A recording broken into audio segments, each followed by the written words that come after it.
ang nasa bansa ngayon, ang Beast. Bukod sa concert at TV guestings, magkakaroon din ng chance ng kanilang fans na makita sila up close.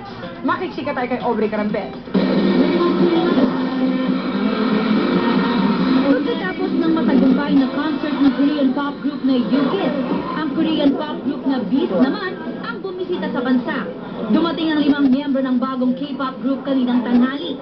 Ngayong gabi ay may pagkakataon ng mga Pinoy K-pop fans na makita sila up close sa meet and greet session ng Beast sa SM Mega Mall at bukas naman sa SM North EDSA.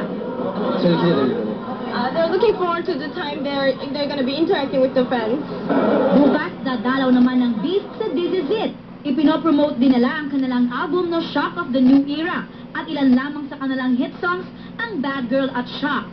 Sa Sabado ang concert ng Beast sa Araneta Coliseum kung saan makakasama nila si Kim Young Jung na mas sikat bilang si Jiho ng Korean series na Boys Over Flowers. They've been here in the Philippines several times before.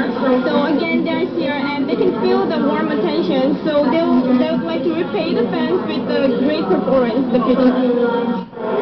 Aubrey Carambel updated sa Showbiz Happening.